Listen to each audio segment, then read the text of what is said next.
Gary, we're back. It's over to you, mate. Thanks, Bruce.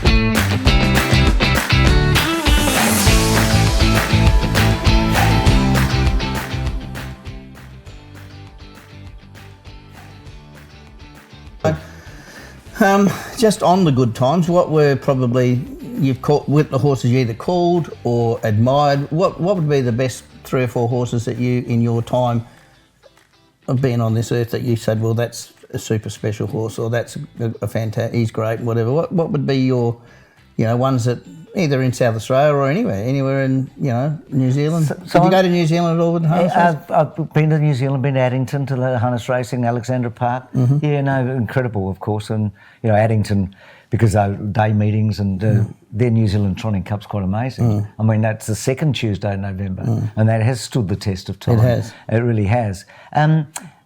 So I'm going to go pre-Blacks of Fake, because when Blacks of Fake and On the Mighty Quinn came along, I was really out of the day-to-day. I mean, Blacks of Fake, 4 into Dominions and a second squeezed in there, and then On the Mighty Quinn not long after, probably straight after, with these 3. I mean, they were incredible horses, those 2 horses, but I wasn't as attached to the sport as I was previously. So really, for me, probably the first great horse was Cardigan Bay. Loose hope and cheap for test. But Cardigan Bay's too good for them in the straight. He's clearing away from the opposition, and it's all over. Cardigan Bay runs home about 4 lengths in front of Seeley, who just lasted to beat Mary Mavis. So he won the Inter Dominion in 1963, and I can remember it pretty well. I didn't go to the final, but we went to some of the heats.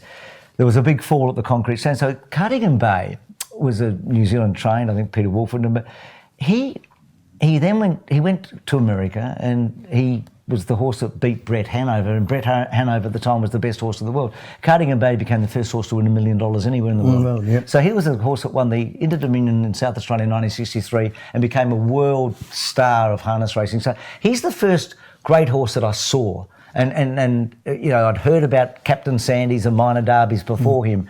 And then we had a whole range of horses that followed on from him, and some of them, South Australia had that incredible run of Inter Dominions for a while, but I was probably too young, like Free Hall and Radiant Venture and Young Pedro, all together, 1, 2, 3. But I was a bit young for that. Minuteman I remember very well, in 1964. Leader, Minuteman coming at it. He's wearing canvas down, and Angelique flashing through. Minuteman racing to canvas has won the money. A really high quality horse, but not quite at the level you're asking me. So Cardigan Bay is the first absolute great horse I saw. Popular Arm, now I called his derby here with Gamelite, so I called that race. So Popular Arm is probably the most freakish horse. Now, it's a long time ago now, and we've got horses that run quicker and the tracks are faster, but his talent was quite freakish. And Mary's Idol, who was a trotter, there was not a dissimilar time. We had a trotter called, Victoria had a trotter called Crown Jester, who was about a year or 2 before Mary's Idol, and we thought he was incredible. He won about 18 in a row, I can't remember exactly. And then Mary's Idol came along, and the performance he put up at Globe Derby on that Saturday night. And then of course he did that, and then he went on to be this incredible horse that could beat Rip Van Winkle in a big race, at Albion Park. So in many ways, I mean, Paleface, Adios, Hondo, Grattan, Welcome Advice, those great New South Wales, Halwes, the Tasmanian and Gold, Halwes was incredible. But if you said to me, who are the 3, I'd probably say Cardigan Bay, Popular Arm and Mary's Idol. Now, this is off the top of my head, I didn't know what you're going to ask me.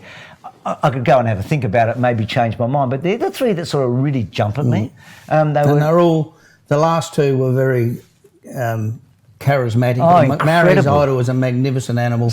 Popular Arm, they're both stallions, magnificent horses that you've seen them, and they had presence. And of course, 100%. And of course, Vinnie Knight was the theatre man. There's never been another Vin Knight, and that horse and him together were just amazing. And then on the other spectrum, you had Mary's Idol with Brian McKeely driving, and of course I think they won 24 in a row and got beaten in the final of the Inters. It wasn't his best drive. No, well, but that can happen. But 24 good drives, I mean, that can happen. So look, it's they were 3, and you've summed it up well, because the last 2 had incredible Charisma, charisma. yeah. Cardigan Bay, I can still visualise, but he It was wasn't. more workmanship. Yeah. He was a machine. He wasn't the handsome No, horse. no. And Popular Arm also, what added to his legacy, I mean, Vinny was a big part of it, but was Gamelite, because they were at the same time. And Gamelite was one of the great stars. I mean, Pure Steel, well, I could have named him. Pure Steel was an incredible horse. And, you know... So him and Gamelite was similar, tough, keep going. Yeah. The other one was more brilliance and look at me, Exactly. I'm a rock star type horse. I remember, you know, the great match race in Western Australia. Pure Steel and Satnova. Satnova. Yeah. Colin Joss. Yeah. And most thought Satnova would beat him, but it wasn't to be. No, but Gamelite could say, but look, I think for sheer take your breath away, Popular Arm, for presence and wow factor in a slightly similar way, Right, Maori's right. Idol. But I think in terms of flying the Australasian flag, Cardigan Bay. A quarter to go, and Cardigan Bay is the leader. It's Cardigan Bay by 3/4 of a length from Robin Dundee in the middle of the Reedy, down on the inside, and Vanderford on the outside, but Cardigan Bay is hanging on. Robin Dundee is catching Master Allen also, but they race past the boat, and Cardigan Bay is the winner. Cardigan Bay by a length from Robin Dundee. So they're the three, probably. What about drivers? Now there's good drivers and then there's special drivers. I think there's not a lot. The special ones are no different than, like, I did laugh when they said Willie Pike won't make it on the Eastern Coast, and I thought the man's a genius. He'll make it anywhere, which he's proved. No. And it's same in harness racing or trotting. Now you would have seen some of the best drivers. You know, some just can. So for me, Dick Webster. Yeah. So, and again, you know, I'm not living in the past, and now, so let me start there. So Dick Webster was the doyen when I grew up. He was the go-to man. I mean, he drove for Normans, of course, and of course the Webster family were quite remarkable because Lloyd was a terrific driver, and then Joey, who was probably a bit more rough and tumble, and Rossi as well, but certainly Dick's a bit, reminds me of the Scobie Breesley in horse racing, much revered, and probably certainly in those early times when I was cutting my teeth calling, and before that, Dick Webster was certainly, I think, the most outstanding driver. I remember something a guy called Les Valadez told me, who was closely connected with Dick and the Norman stable. One of Dick's things that he would do, the standing start races at Wayville, they're often good beginners and he would lead, but Les said what Dick would always do was run the first 3/4 of a lap quickly, and I'm listening to him thinking, well, now why is this?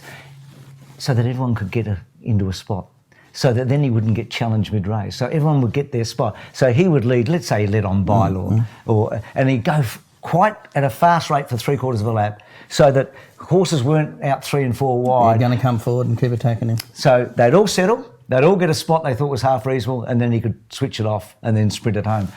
He had the probably advantage of driving at Wayville and away if you're up the front. But Dick I thought Jeffrey was freakish. I mean, Rossi Sugars and Jeffrey came on. Lenny was a personality, but Ross was a better driver, and now Greg, of course, who's quite remarkable. But Ross had this just ability to win, but Jeff was a talent that I'd rarely seen. So Jeff Webster's, I think, Lloyd's son, isn't it? Yeah, Lloyd's son. I think as good as I've seen. A good sportsman too, Jeff. He could do anything. So, you know, again, I'm sketching it, Gary, because I haven't. You know, we're sitting here yapping. Dick Webster, Jeff Webster, Rossi Sugars. That's my time. But when I look big picture, I mean, you think about all the great Brian Hancock and his ability as a horseman, and his. But I guess Chris Alford's record is quite extraordinary. Karen Manning, what she did, and now some of the women drivers are amazing. But I think Gavin Lang's as good as I've ever seen, the late. Especially they used to call him the Iceman or whatever, but he drove for me, and I don't think it would make any difference if it was a maiden at Mildura or the Hunter Cup. He treated the same. He never got nerves. He did his homework, and he was just ultimate professional. So I'd have him very high. And again, look, this is just personal favourites. But Dick Webster, because I grew up thinking he was the best. Jeff Webster and Ross Sugars, because I called so many of their races and I were friendly with them. And certainly some great drivers out of Western Australia, some great drivers out of New South Wales. Exactly, incredible. Kersley, what a man, and his father. Well, Chris Lewis, exactly. I mean, Chris Lewis, you know, when he won the Inter-Dominion on Carclew, went from the outside draw and crossed them, and Chris was a family friend. Wonderful guy, and what he's done in Western Australia is quite remarkable. So I'm leaving out a lot, but people that I guess I'm attached to through a certain reason are Dick Webster, Jeff Webster, Ross Sugars, and then in the really modern time, if I had to pick one, it'd probably be Gavin Lang. I think one of the best drivers I've seen, it happens to be, he doesn't drive anymore, but for a bloke that would drive 100 to 1 pop or $1.30 pop, and he would demand they go good, was David Harding. He was a fantastic driver, and it's so sad that he's not driving because he was a genius. If he was on something that was 20 to 1, you never discarded it because he would drive it. I don't know why, but he drove for me. He drove a lot of horses and was a champion horseman. But he had that bad accident. He doesn't drive anymore. But he would be. I'd say that of all the young ones, you know, Greg Sugars won a Breeders' Crown for me. Fantastic driver, Greg. You know, very, very cool driver. But David Harding, probably not in the Gavin Lang echelon, but very, very, very good driver. Well, and of course, that's Joe Webster's grandson. Grandson, yeah, Les's son. Yeah, and Joe's absolutely. And I knew Les very well, and I knew Joe well. I'm old enough to have known Joe well. But I'm pleased to hear that because I've lost that contact. I mean, for me, the one driver I know is Danny Hill because she has a high profile and she's achieved so much and she's had her injury problems and she's quite remarkable and she's been a wonderful ambassador for the sport. Do you want to come up, Frankie? Come on, up you come. But I reckon, come on, quick, up, quick. Does Frankie answer questions? No, she'll just come up and up you come. Yeah, no, Danny's someone I know, but I'm pleased to hear that about young Harding. Well, he's not driving anymore, but yeah, look, it's a gift being able to drive, the timing and just the knowledge. My father loved Greg Sugars, and you know, young Greg, he used to back him and everything. And Greg's grandfather Lenny was he could cover some ground at Wavell, Lenny, but he was a great trainer. But see, a great trainer. You can see how they talk about a breed evolving, and Lenny was a good driver. Rossi was a really good driver, and to me, the next level is Greg. I'd agree, yeah. Greg is so I'd cool. agree. Like you don't see him getting flustered. No. You talk about some of these drivers. You never see him out 3 wide, you know, getting stuck out there. You never see him belting them. They're cool, and that's why, you know, the big races to him is like Gavin Lang. They're no different than driving, you know, a maiden at Mildura, you know? No, speaking of Mildura, I've been up there a few times. Used to go up there quite a bit, and the Mildura Cup was always a big thing, and still is a pretty big thing. So look, Gary, you know, you've pricked my memory about a lot of things that have meant a lot to me in my life, and will always do that. And it is tricky when you've been so close to something, and then you're no longer committed. You've gone on to. You know, other things. I've gone on to other things. Now, so is it true you follow the world boxing? Not anymore. I used to. I mean, on Cambosis obviously on the weekend, but look, I did. I followed it very closely. I used to really know everything, didn't you? I knew a lot about it. I got disheartened with boxing because of, you know, there's too many belts, there's too many champions, and there's probably too much corruption. But you know, if there was one champion for one weight division, I'd be still very interested. You know, we had a unification. We're talking on a Monday. Yesterday, we had a unification at Marvel Stadium for the lightweight. So the one boxer's got all 5 belts. I mean, there's too many belts, isn't it? 5. Look, Tyson Fury's fight last year with Deon Wilder was possibly the greatest heavyweight title fight of all time. Now, but the other, again, and I'm not living in the past, when Cassius Clay fought Sonny Liston at the time, Cassius Clay, and even before that, it was front page of the paper. It was front page of the paper. The heavyweight title fight was one of the biggest things, certainly the biggest thing in world sport at the time. And again, it's become bigger in terms of money, pay-per-view, I get all that, but it's narrower in many ways because I don't think the general public follow it like they used to follow it. You know, the heavyweight title, I thought, growing up was the most important title that any person could have in world sport. It was like the Olympic gold medal times two. And, you know, those great champions and that period of Ali and Frazier and Foreman, all Olympic champions, and before them Floyd Patterson. And, you know, and after that, so, no, I followed it closely. I had one incredible experience. I went to a lot of fights, but the biggest one I went to was in Caesar's Palace in Nevada in 1981, I reckon it was. I sat, the ring was just there, Gary. I sat ringside for Sugar Ray Leonard and Thomas Hearns. So into round two then, and Hearns grabbed the centre of the ring, boxed well, and yet I felt that Leonard seemed to know what he was doing all the time. It was a welterweight championship of the world, so Thomas Hitman Hearns and Sugar Ray Leonard. Leonard had only been beaten by Roberto Duran, and then he'd beaten Duran, and Hearns was this guy that could knock anyone out, and Leonard stopped him in the 14th round. It was 15 rounds still in those days. That day, that night it was in the car park at Caesar's Palace. It was quite amazing, and sitting about where Max and Lee are over there was Muhammad Ali. It was just a night I'll never forget. So how did you get to that? I was working at 5DN here in Adelaide and also for Channel 7, and I didn't email in those days, and I wasn't game enough to ring up, so I sent a little letter to Ron Casey in Melbourne, who was the general manager and was a great boxing commentator, and said, Mr. Casey, what do you think? Could we televise this fight, this big fight coming up? Because I was following. And he got back to me and said, look, whatever he called me, Bruce, we're not going to do the fight. But he said, I'm going to send you over. Because good on you, Ron. So he sent me over, and I went with a mate of mine from the Adelaide University, Robert Crouch, who was a guy that a lot of people in sport would know in South Australia. And we went there, and we thought there was one ticket. So we go up into the penthouse, into Bob Arum's penthouse. So Bob Arum's still alive. He and Don King were the great promoters. So Bob Arum was promoting this fight. So we go up into the penthouse there, and he's got all his bodyguards, and I'm, you know, a bit nervous, and walk in, and we sit down, and we chatted to him for 20 minutes. And as we were leaving, and by the way, we ended up televising the fight. Case changed his mind. So Arum was very happy to have us in there because Channel 7 were doing it. So when I was about to leave, Bob said, well, here's your 2 tickets, boys. So we both sat absolutely ringside. Now, in those days, those tickets would have cost, I don't know, between $3,000 and $5,000 US. That doesn't when was this? 1981. It's a lot of money. That's about 20,000 today. Yeah, and then look, it was an incredible. So yeah, I did follow the boxing a lot. That was an incredible fight, that one. Well, Bruce, we could talk all day, and I'll get in trouble from Max.